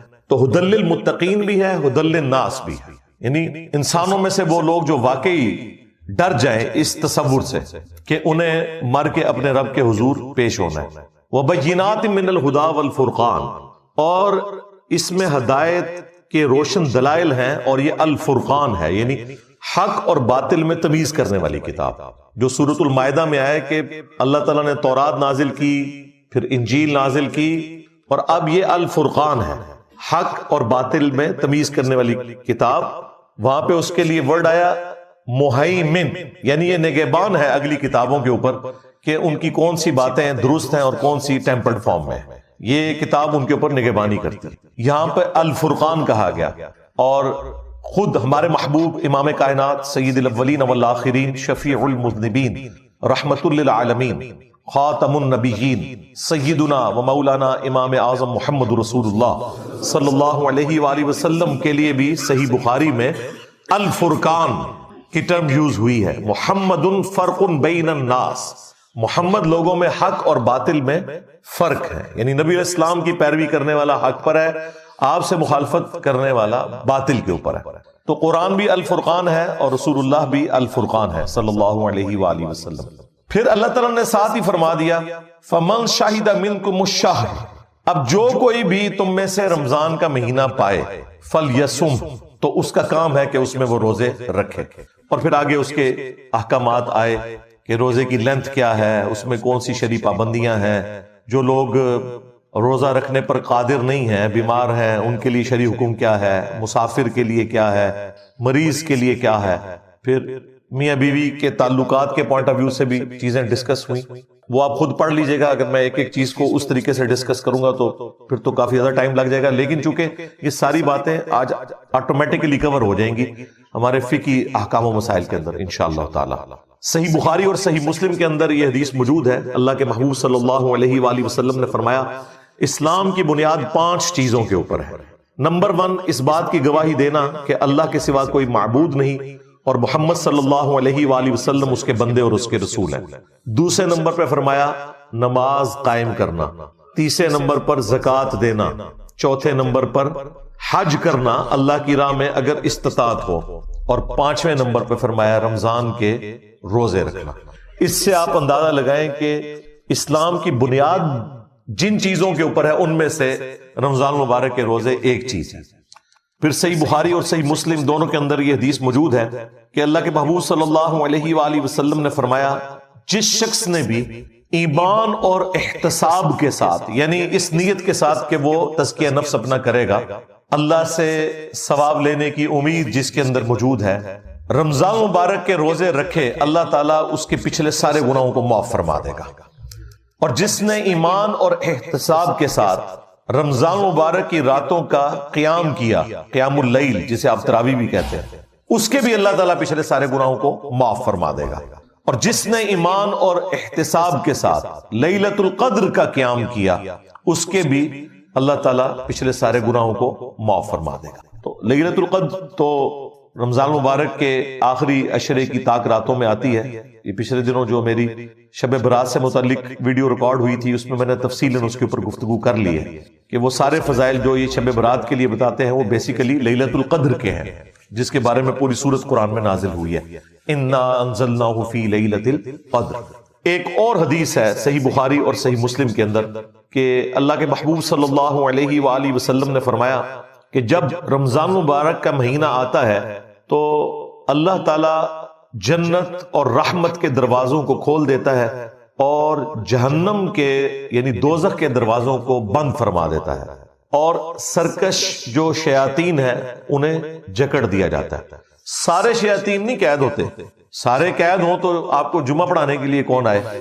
سارے نہیں قید ہوتے ہیں، ظاہر ہے یہ تو سلسلہ بہرحال اوورآل ایک ماحول بن جاتا ہے نیکی کا کہ سرکش شیاطین کو قید کر دیا جاتا ہے۔ باقی جو انسان کے ساتھ نفس لگا ہوا ہے، جو انسانوں میں شیاطین ہے، وہ تو اسی طریقے سے گھوم پھر رہے ہوتے ہیں، لیکن پھر بھی رمضان میں دیکھیں شیاطین قید ہونے کا یہ فائدہ آپ دیکھیں کہ رمضان نشریات میں سارے اکٹھے بیٹھے ہوتے ہیں، آگے پیچھے نہیں اکٹھے ہوتے، اور وہاں پہ افطاریاں بھی اکٹھی کرتے ہیں، اور جو تھوڑا سا شیطان اندر باقی ہوتا ہے نا، وہ انہیں مجبور کرتا ہے کہ جب نماز کا وقت آتا ہے تو سب لوگ اپنی اپنی علیحدہ علیحدہ نماز پڑھتے ہیں، یا اپنے مدارس میں جا کے ایک دوسرے کے پیچھے نہیں پڑھتے، اگر کوئی پڑھ بھی لے غلطی سے تو بعد میں لوٹاتے ہیں۔ ایک اور حدیث ہے صحیح بخاری اور صحیح مسلم کے اندر کہ اللہ کے محبوب صلی اللہ علیہ وآلہ وسلم نے فرمایا کہ جنت کے 8 دروازے ہیں، ان میں سے ایک دروازہ ایسا ہے جس کا نام ہے الریان، اور یہ خالصتاً ان لوگوں کے لیے ہے جو رمضان مبارک کے روزوں کا اہتمام کرتے تھے. یعنی رمضان مبارک کی اللہ کے نزدیک یہ اہمیت ہے کہ ایک اسپیشل دروازہ ہی روزہ داروں کے لیے اللہ تعالیٰ نے جنت کا مخصوص کر دیا. اللہم اجعلنا منہم، اللہ تعالیٰ ہمیں ان میں شامل فرمائے، آمین. پھر ایک اور حدیث ہے بڑی رکت انگیز، بخاری اور مسلم دونوں میں ہے، کہ رمضان مبارک کا مہینہ وہ ہے جس میں اللہ تعالیٰ نیکیوں کا جو ثواب ہے وہ 700 گنا تک بڑھا دیتا ہے. پھر اللہ کے محبوب علیہ السلام نے فرمایا کہ رمضان مبارک کا مہینہ وہ مہینہ ہے کہ جس میں جو شخص روزے رکھتا ہے اس کے لیے اللہ تعالیٰ کی طرف سے یہ پیغام ہے کہ روزہ خاص میرے لیے ہے اور میں ہی اس کی جزا دوں گا. اور ایک روایت میں آیا کہ میں ہی اس کی جزا ہوں، یعنی خود اللہ جزا ہے اس کی. اور وہ اسی حدیث میں آگے الفاظ موجود ہیں کہ روزہ دار کو 2 خوشیاں نصیب ہوتی ہیں، ایک دنیا میں جب وہ افطار کرتا ہے، ظاہر ایک آزمائش ختم ہوئی، اور ایک جنت میں جب وہ اپنے رب سے ملاقات کرے گا، وہ اس کی الٹیمیٹ خوشی ہوگی. دنیا میں بھی ہم نے ایک روزہ رکھا ہوا ہے جس کا افطار کا وقت جو ہے وہ آخرت ہے. یعنی دنیا میں اللہ تعالیٰ نے جو حرام کاموں سے روکا ہوا ہے، اگرچہ ان کے اندر اٹریکشن ہے، وہ ساری کی ساری نفسانی خواہشات کی تکمیل جنت میں ہونے والی ہے، تو وہاں پہ جا کے یہ روزہ کھل جائے گا انشاءاللہ تعالی. پھر اسی حدیث کے اندر موجود ہے کہ اللہ تعالیٰ کو روزہ دار کی منہ کی جو اسمیل ہے، بدبو ہے، وہ کستوری سے بڑھ کر محبوب ہے، یعنی کہ میری وجہ سے یہ سب کچھ کر رہے ہیں. پھر اسی حدیث کے اندر الفاظ ہیں کہ نبی علیہ السلام نے فرمایا کہ اللہ تعالیٰ فرماتا ہے میرے بندے نے میری وجہ سے کھانا پینا اور خواہشات کو ترک کیا ہے. اس چیز کو یعنی اللہ تعالیٰ اپنے لیے خوشی کے طور پر ایکسپٹ کرتا ہے کہ میرے بندے نے میرے لیے اتنی بڑی قربانی کی ہے. پھر نبی علیہ السلام نے ساتھ فرمایا کہ روزہ دار کے لیے روزہ ایک ڈھال ہے، فحش اور گناہ کے کاموں سے بچو، اور اگر کوئی تم سے روزے میں جھگڑنے کی کوشش کرے تو اس سے جھگڑا نہ کرو، اور بس اتنا کہہ دو کہ میں روزے سے ہوں، تاکہ اگلے بندے کو بھی شرم آ جائے. ویسے بھی روزے کی حالت میں انسان کا دل ہی کو نہیں کرتا لڑنے کو، خصوصاً عصر سے لے کے مغرب تک، اس وقت تو کسی کی آواز بھی اچھی نہیں لگتی. تو ایک نیچرل ایک پریکٹس بھی ہوتی ہے. بھوک کی وجہ سے انسان کو، جو بھوکے لوگ ہیں جن کے لیے 2 وقت کی روٹی ایشو ہے، ان کا بھی احساس پیدا ہوتا ہے، اور شکر کے جذبات بھی پیدا ہوتے ہیں کہ اگر پوری زندگی اس طرح گزارنی پڑے تو کتنی مشکل ہو. اللہ تعالیٰ نے اپنی نعمتوں سے ہمیں نوازا ہے، الحمدللہ. صحیح بخاری میں ایک اور حدیث ہے جو ذرا الارمنگ ہے کہ نبی علیہ السلام نے فرمایا کہ جس شخص کو اس کا روزہ جھوٹ بولنے اور گناہ کے کاموں سے نہ روک سکے تو اللہ تعالیٰ کو پھر ایسے شخص کے بھوکا اور پیاسا رہنے کی کوئی حاجت نہیں ہے، یعنی اس کی روحانیت مر جائے گی. فرض تو ادا ہو جائے گا. بعض لوگ ان چیزوں کا سہارا لے کے وہ کہتے ہیں پھر ٹھیک ہے روزہ رکھنے کی ضرورت نہیں ہے. نہیں، نماز میں بھی اگر کسی کی کنسنٹریشن لوز بھی ہو، اس کا جو روحانی پہلو ہے وہ کمزور ہوگا، فرضیت ادا ہو جائے گی. اسی طریقے سے روزے میں بھی وہ فرضیت جو ہے کھانے پینے سے اور شہوات سے رکنا، جو اصل ہے روزے کی، وہ ایک فرض کے طور پر تو ادا ہو جائے گا، لیکن جو اس کی روحانی برکات ملنی تھی وہ پھر حاصل نہیں ہو سکے گی. اس کی طرف اشارہ ہے. ایک اور حدیث ہے صحیح مسلم کے اندر کہ نبی علیہ السلام نے فرمایا کہ اگر کبیرہ گناہوں سے بچا جائے تو ایک نماز سے دوسری نماز، ایک جمعے سے دوسرا جمعہ، اور ایک رمضان سے دوسرا رمضان، درمیان کے تمام گناہوں کا کفارہ ہے. لیکن اگر کبیرہ گناہوں سے بچا جائے، اب یہ نہیں ہو سکتا ایک شخص جمعہ پڑھے اور پھر اگلا جمعہ پڑھے اور بیچ کے ساری نمازیں معاف ہو جائیں، نہیں. یا ایک رمضان میں مسجد میں آئے جس طرح اکثریت کرتی ہے، پھر اگلے رمضان میں داخل ہو. تو نبی علیہ السلام نے ساتھ ہی فرمایا کہ اگر کبیرہ گناہ اس نے نہ کیے تو باقی گناہ تو معاف ہو جائیں گے اعمال کی برکت سے، لیکن کبیرہ گناہ جو ہے وہ صرف توبہ سے معاف ہوتے ہیں. یہ ذہن میں رکھیے گا، کبیرہ گناہ آٹومیٹکلی نیکیاں کرنے سے معاف نہیں ہوتے. کبیرہ گناہ کون سے ہیں؟ سب سے کبیرہ گناہ شرک، جھوٹ بولنا، وعدہ خلافی کرنا، غیبت کرنا، چغلی کھانا، جادو کرنا، ماں باپ کی نافرمانی، قتل ناحق، سارے بڑے بڑے جتنے گناہ ہمارے علم میں یہ سب کے سب کبیرہ گناہ ہے. یہ تو نہ نمازیں پڑھنے سے معاف ہوں گے، نہ جمعہ پڑھنے سے معاف ہوں گے، اور نہ ہی یہ روزہ رکھنے سے معاف ہوں گے، بلکہ یہ معاف ہوں گے جب کوئی شخص توبہ کرے گا۔ پھر وہ معاف ایسے ہوں گے کہ سورۃ الفرقان میں اللہ تعالیٰ نے فرمایا 3 بڑے گناہوں کا ذکر کیا آیت نمبر 69 میں، شرک جو کائنات کا سب سے بڑا گناہ ہے، قتل نہ حق جو حقوق العباد میں سب سے بڑا گناہ ہے، اور تیسرا بدکاری۔ ان 3 گناہوں کا ذکر کر کے اگلی آیت میں فرمایا 70 نمبر میں کہ اگر کوئی ان گناہوں سے بھی توبہ کر لے سچے دل سے تو نہ صرف ہم اس کے گناہوں کو معاف کر دیں گے بلکہ اس کے گناہوں کو نیکیوں سے بدل دیں گے۔ اللہ اکبر کبیرا والحمد للہ کثیرا وسبحان اللہ بکرۃ واصیلا۔ لہذا اللہ تعالیٰ سے کسی نے کٹی نہیں کبھی کرنی۔ ہاں یہ ذہن میں رکھیے گا۔ دیکھیں میرا کتنا اگریسو سٹائل ہے، میری آپ قرآن کلاسز دیکھیں تو آپ کو پھر پتہ چلتا ہے کہ اللہ تعالیٰ اپنے معاملات میں کتنا سخت ہے۔ اس کے باوجود ہم نے کبھی اس چیز کی ترغیب نہیں دلائی کہ کوئی شخص اللہ تعالیٰ سے اتنا ڈر جائے کہ وہ پھر یہ ڈیسائیڈ کر لے کہ ٹھیک ہے جی پھر مجھے کوئی نیکی کرنے کی ضرورت ہی نہیں ہے جب اللہ تعالیٰ اتنا سخت ہے۔ نہیں، سختی اس لیے بیان کی جاتی ہے کہ آپ اللہ تعالیٰ کی ہستی کے اعتبار سے بے فکرے نہ ہو جائیں۔ باقی جو توبہ والا ایلیمنٹ ہے بھائی، وہ تو موت کے غرغرے سے پہلے توبہ قبول ہے، جامعہ ترمذی میں حدیث ہے۔ لیکن کسی کو یہ پتا تو نہیں کس وقت موت آ جائے، اس لیے پوری زندگی آپ نے اس طرح گزارنی ہے۔ وَلَا تَمُوتُنَّ إِلَّا وَأَنْتُمْ مُسْلِمُونَ، جو قرآن میں ہے، دیکھنا تمہیں موت نہ آئے مگر اس حال میں کہ تم تابع فرمان ہو کر مرنا، ہر وقت تیاری رکھنی ہے، تو وہ اپنی جگہ ہے۔ لہٰذا رمضان مبارک میں تو نیکیوں کا ایک موسم ہے، رمضان کی پریکٹس کی وجہ سے پھر بقیہ 11 مہینوں میں بھی اللہ تعالیٰ کو صحیح طریقے سے رسپانس کرنا، یہ اللہ تعالیٰ کی ریکوائرمنٹ ہے۔ اور مور دین 50% مسلمان جو پریکٹسنگ ہوتے ہیں ان میں سے بھی 50% مسلمان وہ عموماً رمضان میں ہی نیکیوں کی طرف آتے ہیں، اور بعد میں کچھ استقامت والا سلسلہ شروع ہوتا ہے، کئی لوگ داڑھی رکھ لیتے ہیں، پھر نمازیں شروع کر دیتے ہیں، عورتیں حجاب شروع کر دیتی ہیں۔ تو یہ ہم نے اپنی زندگی میں رمضان مبارک کی برکات خود دیکھی ہیں کہ رمضان جو ہے اس اعتبار سے ایک ٹرننگ مہینہ ثابت ہوتا ہے کئی لوگوں کی زندگی میں۔ کئی لوگوں کے لیے کوئی گھر میں جوان موت یا کوئی صدمہ وہ بھی نیکی پہ آنے کا ایک سبب بن جاتا ہے۔ وہ بھی اللہ تعالیٰ نے سورہ السجدہ میں فرمایا کہ ہم دنیا کی زندگی میں تمہیں تکلیف دیں گے تاکہ تم اپنے رب کی طرف پلٹ آؤ، وہ بھی ایک اللہ کی سنت ہے۔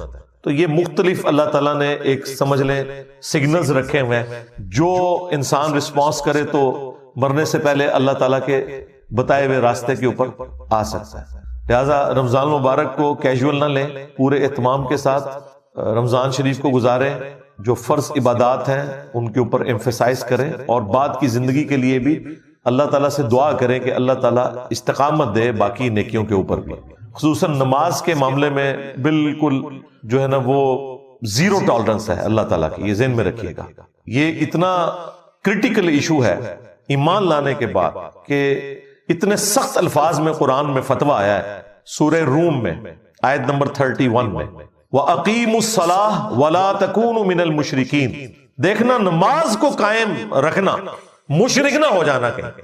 یعنی کتنی بڑی بات ہے یہ، یعنی شرک جو اللہ کے نزدیک اتنی سینسٹیو چیز ہے، عموماً لوگ سمجھ رہے ہوتے ہیں کہ کسی بت کے آگے یا قبر کے آگے جھکنا۔ اللہ تعالیٰ تو فرما رہا ہے کہ جو نماز بھی چھوڑتا ہے نا تو وہ مشرکین کی کیٹیگری میں جا کے فال کر جائے گا۔ اس سے بڑا کوئی فتویٰ ہو نہیں سکتا تھا۔ اور اگر کسی کے دماغ میں کوئی خناس رہ گیا تھا نا تو وہ صحیح مسلم کی حدیث نے اسے نکال دیا، 246 نمبر حدیث، کہ بندے کے کفر اور ایمان، شرک اور اسلام کے درمیان فرق کی نماز ہے۔ نماز نہ پڑھنے والا پاکستان کے شناختی کارڈ میں تو مسلمان ہو سکتا ہے، اللہ کے ہاں وہ مسلمان نہیں۔ ہاں ظاہری کلمے کا احترام کریں گے، مر جائے گا جنازہ بھی پڑھیں گے، اس کے لیے دعائے مغفرت بھی کریں گے، لیکن اس کی زندگی میں اسے بتائیں گے کہ بھائی یہ شناختی کارڈ والے مسلمانوں تمہارے کلمے کا احترام ہو رہا ہے، ادروائز نماز چھوڑنے والا بندہ مسلمان نہیں۔ اور یہ میرا فتویٰ نہیں ہے، قرآن کا فتویٰ ہے، نبی الاسلام کا فتویٰ ہے۔ پھر بھی اگر کسی کو سمجھ نہ آئے تو جامعہ ترمذی میں حدیث ہے، عبداللہ ابن شقیق تابعی کہتے ہیں کہ صحابہ کرام صرف تارک الصلاۃ کو کافر سمجھتے تھے، جو نماز چھوڑنے والا ہے، اور کسی کو کافر نہیں کہتے تھے، خواہ وہ کتنا ہی گناہ کرتا ہو، لیکن جو نماز نہ پڑھتا ہو صحابہ کرام اسے کافر سمجھتے تھے۔ نہیں جی، اب تو اس فہم کا بھی مسئلہ ختم ہو گیا۔ اگر کوئی کہ مجھے قرآن کا فہم نہیں ہے، ہمیں حدیث بتائیں، حدیث بھی بتا دی، حدیث کا بھی فہم نہ آیا، صحابہ کرام سے تو بڑھ کر کوئی قرآن و سنت کو جاننے والا نہیں تھا۔ جامع ترمذی میں ایک اور حدیث ہے کہ ہمارا اور مشرکین کا عہد نماز کی بنیاد کے اوپر قائم ہے، جس نے نماز چھوڑ دی اس نے کفر کیا۔ صحیح مسلم میں حدیث ہے، عبداللہ ابن مسعود کہتے ہیں کہ رسول اللہ کے زمانے میں صلی اللہ علیہ وآلہ وسلم اگر کوئی شخص بیمار ہوتا اور 2 بندوں کے سہارے وہ مسجد آ سکتا تو وہ مسجد میں آ کے نماز پڑھتا تھا، کہیں اسے منافق شمار نہ کر لیا جائے۔ یعنی جو گھر میں نماز پڑھے اس کے بارے میں بھی صحابہ کرام ڈرتے تھے کہ یہ منافق ہے، پتہ نہیں پڑھی اس کے نہیں پڑھی۔ تو اس زمانے میں اپنے آپ کو مسلمان ثابت کرنے کے لیے مرد کو مسجد میں نماز پڑھنی پڑتی تھی۔ صحابہ کرام کو کیا پتا تھا کہ ان سے بھی پڑھ کے بھی عاشقان رسول آنے والے ہیں، انورٹڈ کامز میں نماز ایک بھی نہیں پڑھیں گے اور کہیں گے کہ غلامی رسول میں موت بھی قبول ہے، حرمت رسول پر جان بھی قربان ہے، نعرے ایسے ماریں گے کہ میں تو کہتا ہوں جو پرانے مسلمان ہیں وہ بھی شرمندہ ہوتے ہوں گے کہ یار یہ تو ہمیں بھی پیچھے چھوڑ گئے۔ لیکن جب پریکٹیکلی باری آئے گی تو یہ حال ہے کہ نماز بھی نہیں پڑھیں گے، میلاد کے جلسے اٹینڈ کریں گے، صبح اٹھ کے فجر نہیں پڑھیں گے، میلاد کے دن کے جلوس اٹینڈ کریں گے، جب زور کی نماز کا وقت آئے گا لنگر لے کے گھر چلے جائیں گے۔ محرم کے جلوسوں میں عاشقان اہل بیت ہونے کا دعویٰ کریں گے، لیکن انہیں یہ نہیں پتا کہ مولا علی بھی نماز کے لیے جا رہے تھے تو شہید ہوئے، مولا حسین علیہ السلام بھی کربلا میں نماز کی حالت میں آپ کے اوپر تیر چلائے گئے، اور جب ظہرین کا وقت آئے گا تو آدھے سے زیادہ لوگ کہیں گے ساڑھے سے کپڑے ہی پاک نہیں۔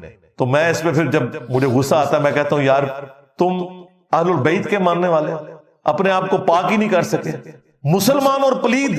تو یہ نماز کے معاملے میں اپنے آپ کو تیار رکھنا ہے ہمیشہ۔ سنن ابی داؤد میں حدیث ہے کہ قیامت کے دن سب سے پہلے نماز کے بارے میں سوال ہوگا، سب سے پہلا سوال، اور جس کا یہ مسئلہ حل ہو گیا اس کی اگلی منازل آسان ہو جائے گی، اور جو اس میں پھنس گیا اس کے اگلے معاملات مشکل ہوتے چلے جائیں گے۔ پھر مسند احمد میں ایک حدیث ہے، نبی علیہ السلام نے فرمایا کہ نماز اپنے نمازی کے حق میں قیامت والے دن نور، نجات اور دلیل، اللہ کے حضور چھٹکارے کی ایک دلیل اس کے پاس ہوگی۔ اور جس شخص نے نماز چھوڑ دی قیامت والا دن نہ تو اس کے لیے کوئی پولیس رات پہ نور ہوگا، نہ اس کی کوئی نجات کے چانسز ہے، اور نہ اللہ کے حضور کوئی وہ دلیل پیش کر سکے گا۔ حتیٰ کہ اسی حدیث میں آگے الفاظ ہیں کہ ایسے شخص کا حشر فرعون، قارون اور حامان اور امیہ ابن خلف کے ساتھ ہوگا، والعیاذ باللہ تعالی، چاہے وہ جتنا مرضی دنیا میں دعویٰ کرتا رہے کہ میں بہت بڑا عاشق رسول ہوں۔ پھر جو سنن ابن ماجہ میں حدیث ہے، نبی علیہ السلام نے فرمایا تھا دیکھنا نماز نہ چھوڑنا، اگر تم نے نماز چھوڑ دی تو پھر اللہ کا ذمہ تم سے اٹھ گیا، اس سے بڑی کوئی دھمکی ہو ہی نہیں سکتی، پھر اللہ کے ذمہ کوئی چیز نہیں۔ تو اس رمضان میں ایک تو پریکٹس کریں کہ جماعت کے ساتھ نماز انشاءاللہ تعالی، اور پھر اسے کنٹینیو آگے چلانا ہے۔ یہ نہیں ہے کہ چاند رات میں ہی جا کے جو ہے پہلے جاتے ہیں نائی کے پاس شیو کروانے کے لیے، داڑھی نہیں رکھنی ہے تو ٹھیک ہے، پھر اب اگر نیت کی ہے تو چلاؤ۔ اب تو خیر ہمارے نوجوان زیادہ تر داڑھی رکھ رہے ہیں، اگرچہ وہ فیشن کی وجہ سے رکھ رہے ہیں یا خرچہ بچانے کے لیے، ایک سلسلہ تو چل نکلا۔ چھوٹی داڑھی رکھ لو لیکن ایٹ لیسٹ اپنی شکل رسول اللہ صلی اللہ علیہ وآلہ وسلم کی جو ریکوائرمنٹ ہے اس کے قریب تو کرو، ایٹ لیسٹ گناہ کی کیٹیگری سے تو نکل جاؤ۔ ٹھیک ہے بڑی نہیں رکھنی کوئی مسئلہ نہیں، لیکن ایٹ لیسٹ اتنی داڑھی ہو کہ ایک مرد اور عورت کا فرق نظر آئے، تو اللہ کی وعید کم از کم اٹھ جائے۔ اب انشاءاللہ تعالی میں وہ فقہی احکام و مسائل جلدی بیان کروں گا، ان کے اوپر ورڈکٹ دوں گا، ساتھ احادیث کے ریفرنسز بھی جو الحمدللہ مجھے زیادہ تر